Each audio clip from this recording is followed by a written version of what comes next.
You asked, I answer. Today, we're doing, again, our monthly Q&A. I went through the September comments on YouTube and the podcast, and I picked out the top 10 questions, and I'm answering them right here. And these aren't just surface-level questions. We're talking about eyes that won't stay open, swallowing problems, weird pains, cramps, fatigue, and even whether too much sleep is from the meds. And stick around, because this is going to be real, raw, and sometimes a little funny. At the very end, I'll share today's Bryceism, one that sums up why I love doing these Q&A episodes so much. Welcome to Living with Parkinsons. The good, the bad, and the reality. Real talk, real life, real community with Bryce Perry. Let's begin. Hey everyone, welcome back. If you're new here, I'm Bryce, and this is Living with Parkinsons, the good, the bad, and the reality. And around here, we don't just talk about Parkinson's. We live it, we laugh about it, and when we can, or laugh about when we can, and we try to figure it out together. And to my regular viewers, memberships, inner circle, this whole episode is built from your questions. So if you don't already comment, make this month the month you start to do it. I read and reply to every single comment, and drop a question below for October's Q&A, and I might be reading your name next time out loud on the next one. Okay, so let's get into our first question. Now, this one came from @LionandLamb4754, who asked, does anyone else have trouble keeping their eyes open? My eyes close even when I'm not tired, and I don't realize that they're even closed. Does anybody else have this problem? Well, Lion and Lamb, thank you for this question. And that's it's a great question. And yes, this is a real thing, and it's called eyelid apraxia. Basically, the signal from the brain to the eyelids doesn't fire right, and your eyes close even when you want them to open. I've had a few moments where Carmen looks at me across the room and says, are you asleep? And I'm like, no, just sitting here. My eyes are shut mid-conversation. Not great for convincing people that you're listening. But here's the science behind it. Parkinson's can affect the muscles that open and close your eyelids, and sometimes Botox injections help relax those muscles. Sunglasses also help in bright light. That's really exciting, isn't it? Big brain tip there. My tip, don't ignore it. Talk to your neurologist and let the people around you know it's a symptom and you're not being rude. Okay, let's do a comment check. If that has happened to you, type me too below. Me too in the comments if that's happened to you. Okay.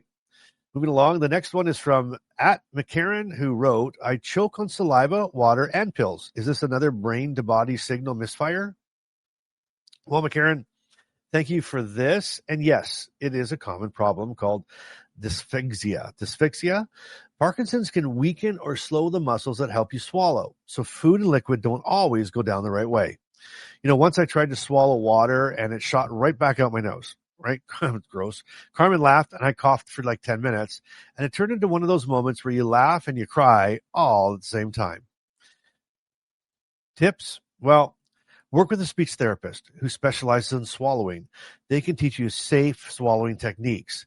Take smaller bites, tuck your chin in when you swallow, and don't be afraid to thicken your liquids if it keeps you safe. Pills? Ask your pharmacist if they can split or be crushed or even given in liquid form.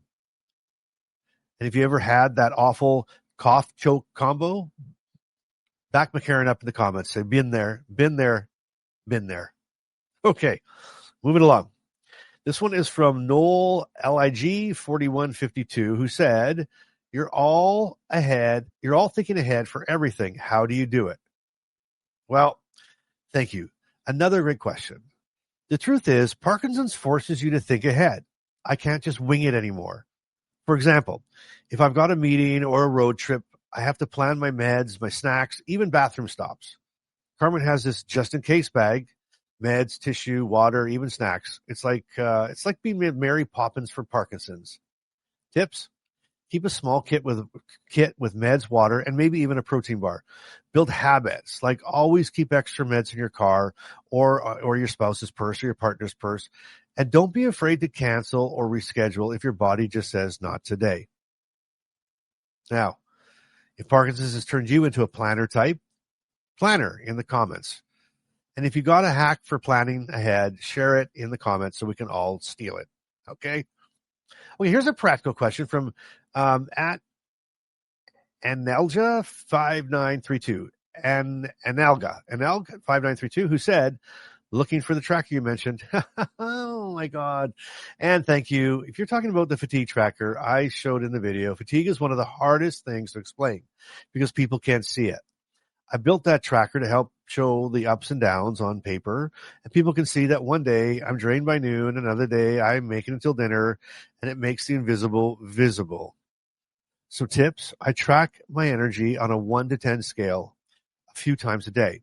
Share it with your family or your friends or with your care team, and it helps them understand why you have to cancel plans or why you need rest. And yes, I'll link the tracker in the description here so you can grab it because I totally forgot it in one of the videos I talked about it. And if you struggle with fatigue, type in always tired in the comments. Let's see how many of us are nodding along. Get it? Nodding along. Okay. Anyway, next question.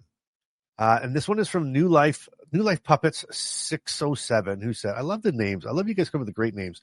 New Life Puppets. Anyway, I whistle words and sometimes use the wrong ones. Do you have something on that? Yes. Dysarthria and sometimes aphasia, dysarthria and aphasia. Parkinson's affecting your speech and your word finding. Now, one time I asked Carmen for a fork and instead I asked for a flashlight.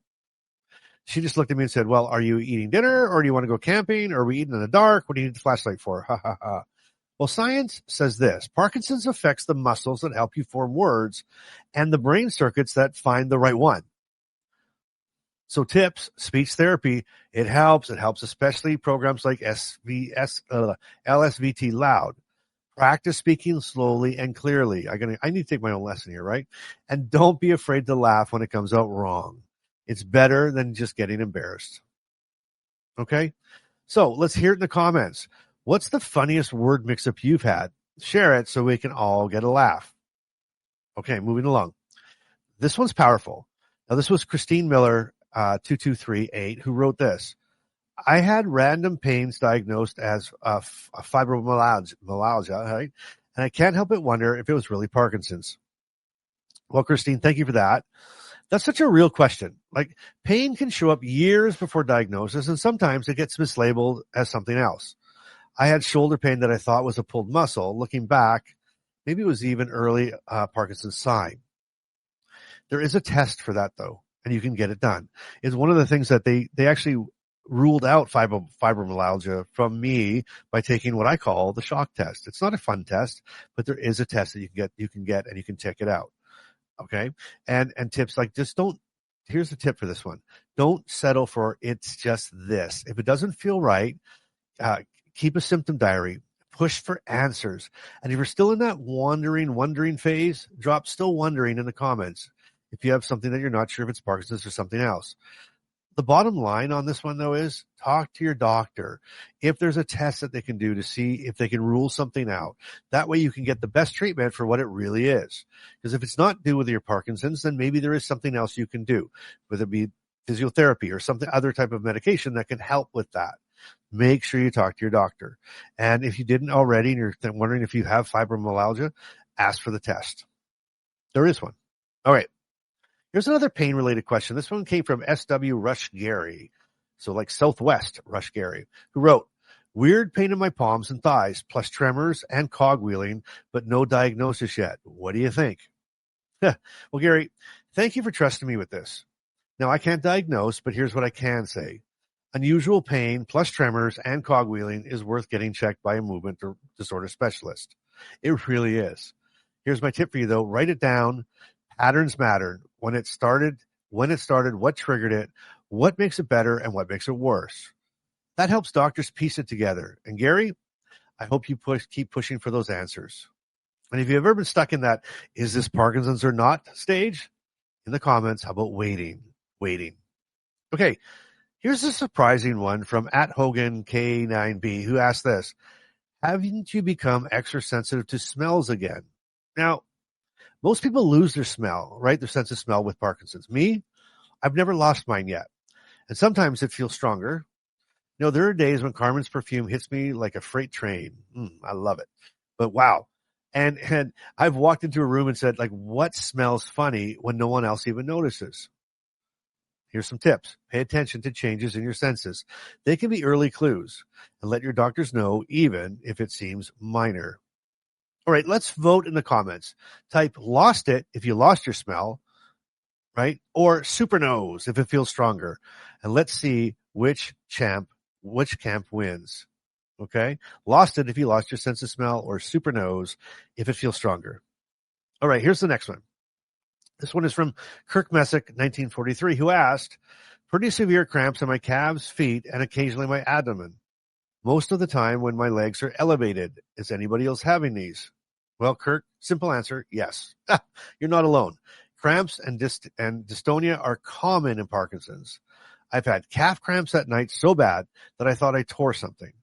Carmen once found me halfway out of bed, clutching my leg like I'd just run a marathon. So it's very, very common. Here's some tips to battle it. Stay hydrated. Stretch before bed. Try magnesium, the spray, if your doctor's okay with it, and most of them are, and there's nothing wrong with it. And talk to your neurologist, here we go, about whether medication timing can play a role. So, very, very common, Kirk. And if you've had those middle of the night cramps, comment, ouch. Let's build a wall of ouches together, and then Kurt will know that he's not alone in that feeling. Okay, here's our last one for September, and this one is from at Sue Lee 6304, who asked, partner has Parkinson's, so much sleeping, is it the pills? Okay, Sue, thank you for asking this, and thank you for caring enough to ask.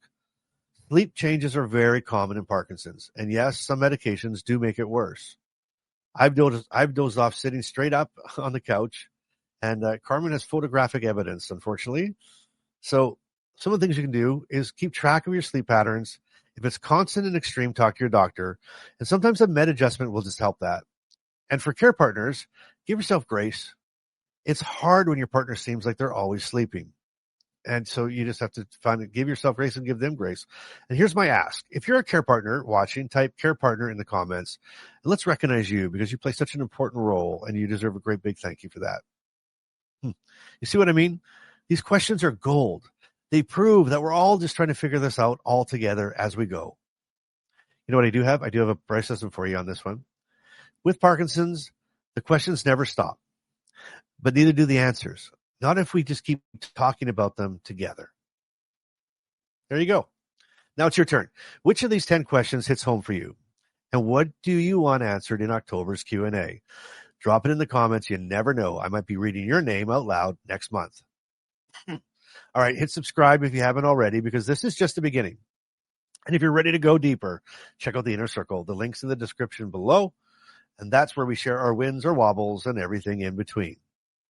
And until next time, you keep showing up, you keep being real, and you keep doing life today.